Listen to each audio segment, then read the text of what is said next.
네, 이어서 오늘의 뉴스 분석 세 분과 함께하겠습니다. 김관우 계명대 교수, 김태현 변호사, 장혜찬 시사평론가 나오셨습니다. 어서 오세요. 안녕하세요. 네.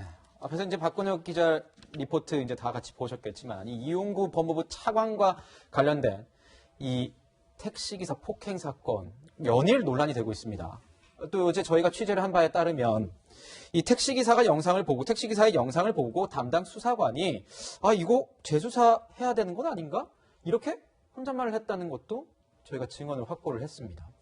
이걸 다시 조사해야 하나? 그냥 못 본 걸로 할게요. 이런 얘기를 했다고 하는데, 이게 혹시 합의를 본 상황에서 일을 키우고 싶지 않으니까 수사를 그만두자, 뭐 이렇게 한 것 아니냐, 이런 의혹도 나오는데요. 네, 지금 사안에서 이 택시기사분이 굳이 없는 말을 지어내면서 거짓말을 할 동기가 있을까라고 생각해보면 네. 이분의 진술은 사실에 가깝다고 판단하는 게 합리적인 것 같습니다.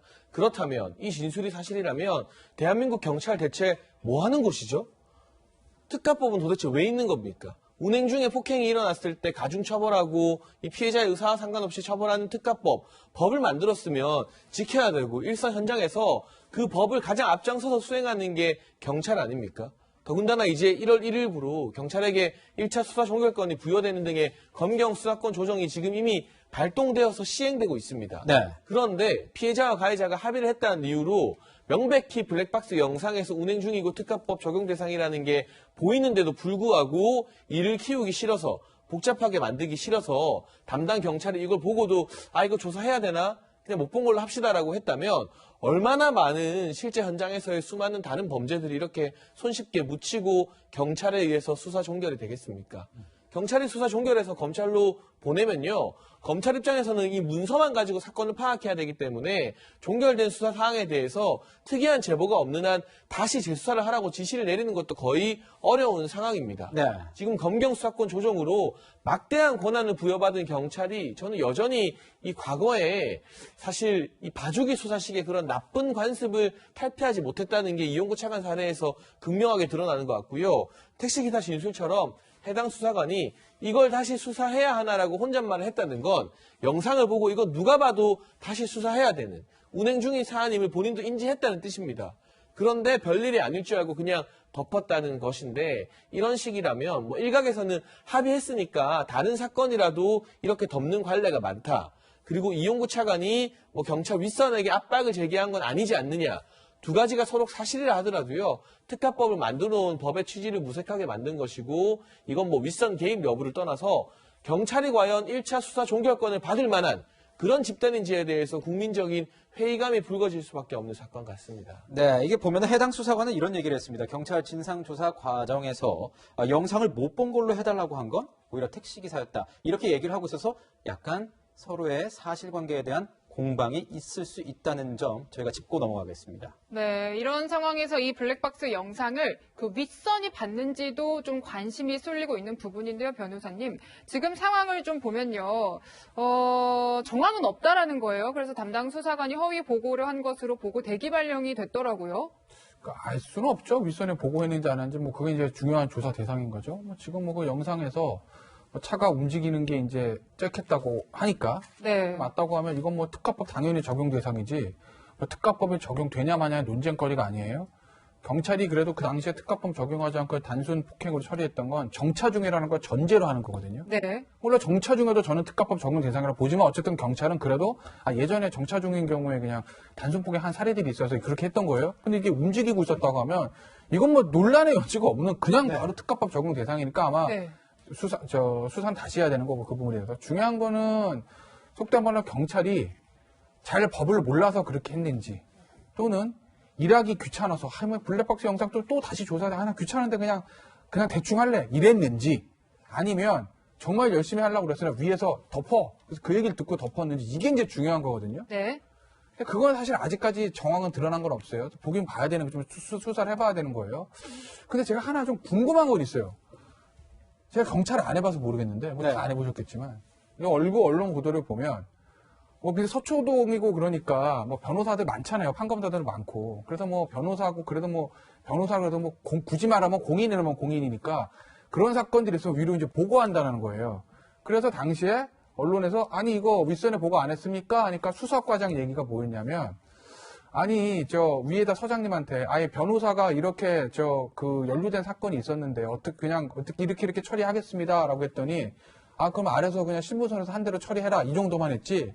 이게 누구고 어떻게 되고 구체적으로 보고 안 했다는 거거든요. 수사 대상이 누군지를 말을 안 했다면 네, 그냥 변호사라고 관련된 하고. 보도가 있었다는 거죠. 근데 제가 하나 궁금한 건 있어요. 저만 그런지 모르겠는데 대부분 저희 변호사들이 변호사가 엮인 사건을 쳐봐요. 법조인 내가 누구지 하고. 그러니까 당시에 수사과장이랑 보고 왔던 경찰서장 다 사시 출신 변호사들이거든요. 네. 그럼 서초동의 관할은 판검사 변호사들이 많단 말이에요. 관할에 이제 사는 사람들이 법조타운 관할하니까. 그럼 변호사라고 그랬을 때 그 변호사가 누군지 정말 확인 안 해봤을까? 이게 하나 궁금하고 진짜로 이런 정말 별것도 아니 어떻게 보면 이 술 먹고 일어났던 해프닝 같은 사건들도 전부 다 위로 보고서 이렇게 지시를 받고 있는 게 맞나? 라는 하여튼 저는 궁금한 건 좀 들어요. 상황을 좀 봐야 되겠죠? 변호사님, 저도 궁금한 게 있는데 이 정도 사안이면은 이 정도 수사까지 했고 조사단 이 정도 크기라면은 네.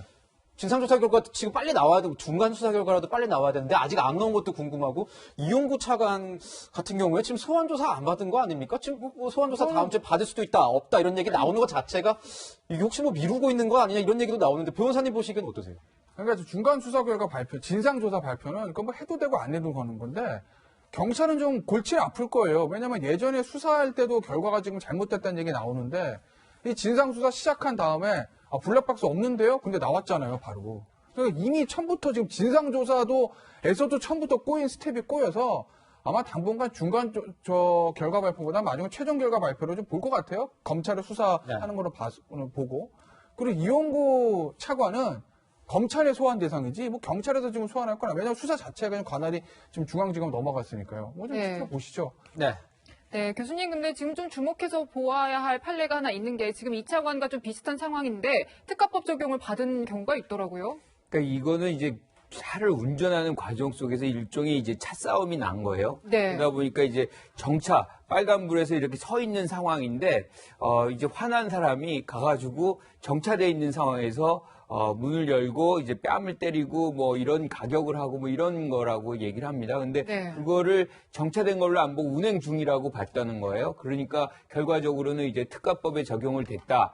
이렇게 사례가 나와 있기 때문에 이 사례를 준한다면 지금 이 차관의 어떤 부분도 결국엔 특가법에 적용이 될 것이다. 뭐 이렇게 얘기를 판단할 수 있는 거죠. 그런데 여기서 가장 중요한 거는 네. 사실 윗선에다가 보고가 됐고 뭔가 권력에 의해서 사건이 축소됐느냐. 압력이 있었느냐 이게 제일 그렇죠. 중요하죠. 그러니까 이 부분에서 특가법이냐 그냥 단순 폭행이냐는 그냥 이용구 차관이 어떤 처벌을 받느냐의 문제예요.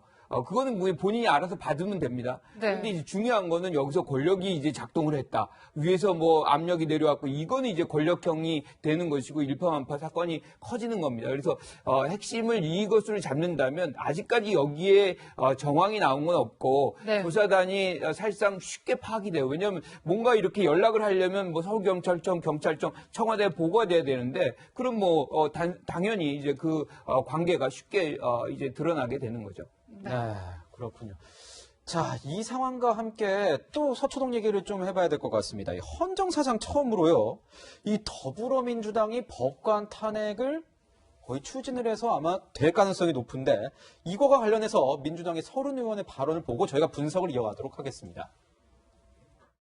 우리나라는 지금까지 한 번도 판사를 탄핵한 사례가 없으니까 판사들이 참 죄송하지만은 법과 이 헌법에 위반돼도 그냥 지나가요. 이렇게 오니까 사법부에 대한 신뢰가 떨어지는 상황이 생기는 거죠. 그래서 이번에는 정말 180석을 국민들이 우리 민주당의 전 부분은 이런 잘못된 부분을 지적해내라. 이 뜻을 우리는 봅니다. 반드시 시정을 하라.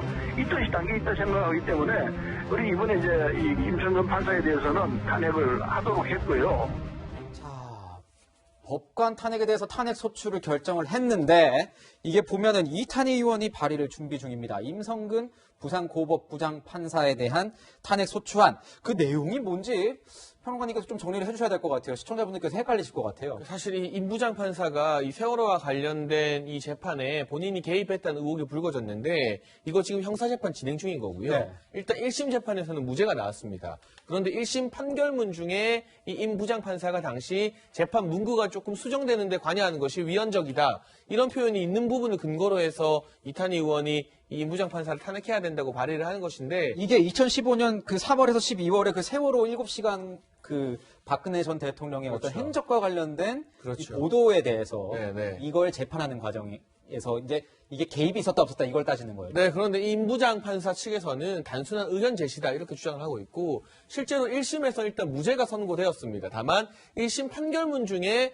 이 의견 제시가 사실은 위헌적일 수도 있다는 그런 판결 취지가 들어가 있는 것인데 네. 저는 좀 납득이 안 가는 것이 지금 네. 더불어민주당이 대법원 확정 판결 전까지는 무죄 추정의 원칙을 주장하고 있는 정당 아닌가요? 네. 만약 이 1심에서 일단 유죄가 나왔으면 모르겠는데 1심에서도 일단 무죄가 나온 사건이고요. 이런 식으로 1심 무죄인데 재판부의 판결문 내용 때문에 판사 탄핵까지 추진할 수 있는 것이라면 정경심 교수 1심 재판에서 유죄가 나왔고 그 재판부 판결문에 조국 전 장관 공범이라고 나와 있습니다. 그럼 조국 전 장관도 사실은 아직 법적인 처분은 안 받았지만 더불어민주당의 이 논리대로라면 확실하게 잘못을 인정하고 책임져야 되는 거네요. 그리고 이 조국 전 장관의 딸 같은 경우도 지금 대학에서 여전히 입학 취소 처분을 안 받고 있는데 거기도 정경심 교수 1심 재판부 판결에 다 나와 있습니다. 조국 전 장관 아들 관련해서 연세대에 입학에 쓰인 서류가 허위라는 것은 최강욱 열린민주당 대표 1심 재판부 선고에 나와 있습니다. 이 재판부의 판결 선고 문안에 나와 있는 문구로 이렇게 확정적인 행동을 할 수 있는 것이라면 조국 전 장관 아들, 딸 전부 다 입학 취소돼야 되는 것이고 조국 전 장관 같은 경우도 공범으로 인정을 해야 되는 것이죠. 논리가 안 맞지 않습니까? 네. 왜 그런데 본인들과 관련된 사람들 같은 경우는 대법원 확정 판결까지 지켜보자는 입장이고 그게 아니라 본인들이 마음에 안 드는 경우 뭐 세월호 관련된 재판 같은 경우는 1심에서 심지어 유죄가 선고될 건 또 아닌데 판결문 중에 일부 내용을 발췌해서 이만하면 탄핵의 근거라고 말하는 것인지 저는 그 두 가지 부분에서 뭔가 일관성을 보여줬으면 하는 그런 바람이 먼저 듭니다. 네, 지금 이런 상황 속에서 이제 임 판사 측도 입장문을 내놨습니다. 이게 설령 국회에서 통과가 된다고 해도 헌재로 가면은 각하 결정이 될 가능성이 굉장히 높은데요, 변호사님. 그런 얘기를 하면서 그러니까 임 판사 측은 변호사 개업을 막을 목적이다 이런 얘기를 했어요. 뭐 그럴 수도 있는 건데 일단 현재로 가면 각하는 각할 거예요. 왜냐면은 임 판사가 지금 법관이 10년마다 이제 저 신분보장이 되는데 이번에 네. 재임용 신청 안 했다고 합니다. 그러면 2월 달에 퇴임이거든요. 그럼 탄핵이란 게 효과가 파면이에요. 물론 그 향후에 이제 공직에 취임하지 못하는 것도 있고 말씀하신 대로 변호사를 못하면 그런 불이익은 좀 있을 수는 있을 건데 어쨌든 중요한 거는 그 자리에서 내려오게 하는 건데 그래서 이미 지금 본인이 퇴직한 사람이기 때문에 이 탄핵에 이익이 있을까라는 걸 헌재에서 어떻게 판단할지 그래서 각하 가능성이 그래서 대두되는 거고 한 달 안에 나올 가능성은 있는 건가요? 2월 28일까지가 마지막 임기라고 하던데. 현재 바빠요. 언제 바쁜가요? 네, 그 한 달 안에 안 될 거예요. 이건 뭐 그리고 이거는 박근혜 전 대통령 탄핵 때도 마찬가지겠지만 이게 양측의 공방이 있잖아요. 그냥 헌법소원청 서면 보고 보는 게 아니라 법정 여러 가지 변론하고 이런 거거든요. 한 달에는 안 끝납니다. 근데 이제 지금 보면은 검찰에서 이미 다 수사를 해놓은 상태고 근데 1심까지 했으니까 다 그것만 보고 재판관들이 이렇게 근데 판단을 할수 있는 거 아닙니까? 장혜철 평론가는 말씀대로 1심이잖아요. 이건 확정 판결이 아니고 아니기 때문에. 네, 그렇기 때문에 변호인당에서도 치열하게 법리 다툼이 있을 거고 이 기록이 제가 안 기록 굉장히 많습니다. 뭐 기록 보는 데만도 오래 걸려서 한 달 안에 안 끝나고 현재 바쁘고요. 한 달 안에 안 끝날 거고 저는 이런 생각이 들었어요. 글쎄 지금 뭐 탄핵을 하면 하는 건데 뭐 어쨌든 뭐 180석이니까 국회도 통과는 되겠죠. 그리고 분명히 임성근 부장판사 행위는 부적절한 건 맞습니다. 저거 사실 어떤 판결문 초고에 개입한 거거든요. 저건 안 되는 거예요. 그러니까 어떻게 보면은 이제까지 나타난 사법농단으로 뭐 재판을 받고 있는 사람들 중에서 제 개인적으로 가장 좀 죄질이 안 좋은 건 맞아요. 설사 무죄가 나왔다고 하더라도 이거 판결문 초고를 재판장한테 전화해가지고 초고로 좀 바꿔달라. 물론 결론을 바꾼 건 아닙니다. 네. 결론은 똑같은데 무죄의 결론은 똑같은데 그 중간에 이제 그 판결문 논리를 좀 바꾸는 그런 부분들 부적절한 건 맞죠. 근데 지금 여당에서 서울시장 재보선과 부산시장 재보선과 내년 대선을 앞두고 판사 탄핵 그리고 흐름도 김경수 지사, 정경심 교수, 최강욱 대표 이렇게 여권의 중요한 사람들의 재판이 다 지는 와중에 판사 탄핵 딱 하고 들고 나온 게 이게 정무적으로 여당에 도움이 되나? 그게 저는 궁금하다. 그걸 지도부에서 한번 판단을 하셨을까? 지지층은 열광하고 있겠지만 광역단위 선거를 과연 열광하는 지지층만 데리고 선거를 이길 수 있을까? 대선도 1년밖에 안 남았는데 그 생각이 든다는 거죠. 그래서 당장 야권에서는 이런 얘기가 나오고 있습니다. 목소리 들어보시죠.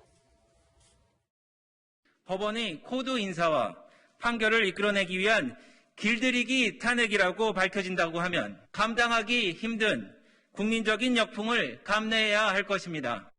배준현 대변인 얘기 들어봤습니다. 코드 인사와 판결을 이끌어내기 위한 길들이기 탄핵 아니냐 이런 얘기에 대해서는 어떻게 보십니까?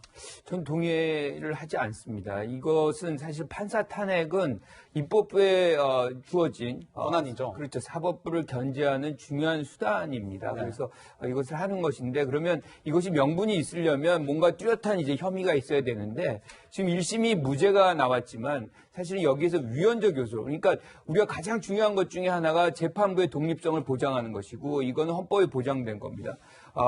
그런 과정 속에서 반성을 해야 된다는 얘기를 분명히 적시하고 있어요. 국민들이 사실은 기댈 수 있는 마지막 보루가 사법부거든요. 사법부. 그런데 그 사법부가 타인에 의해서 그 해당 재판부가 아니라 다른 사람에 의해서 통제가 되고 관리가 된다 그러면 이거는 뭐 사실은 우리가 믿을 수 있는 영역이 사라지는 것이거든요. 그래서 지금 민주당에서 이것을 실질적으로 이제 통과를 시키려고 하는 것인지 아니면 이것을 이제 발의함으로 해서 뭔가 경계로 삼으려고 하는 것인지 그 의미는 지금 뭐 파악이 안 되지만 어쨌든 150석 충분히 넘어가고 탄핵 소추는 될 것 같아요. 네. 지금 그러고 나서 이제 헌재로 가야 됩니다. 그럼 6명이 사실은 찬성을 해야 되는데 지금 2월 28일로 이분이 임기가 끝나요. 그러면 이것이 실질적으로 탄핵의 가능성이 있느냐? 그럼 저는 없다고 보는 거거든요. 그렇다고 보면 이것을 실질적으로 탄핵으로 몰고 가려고 하는 것보다는 절대 다시는 재판부에 어떤 개입이 있어서는 안 된다는 그런 사례를 만들고자 하는 이탄희 의원의 어떤 그런 고심이 아닌가 그렇게 좀 해석을 하고 싶습니다. 네, 법관 탄핵안이 국회에서 곧 발의되는데요. 표결 결과와 향후 진행 상황은 지켜봐야겠습니다. 네, 저희는 다음으로 북한 원전 추진과 관련된 논란을 집중적으로 분석해 보겠습니다.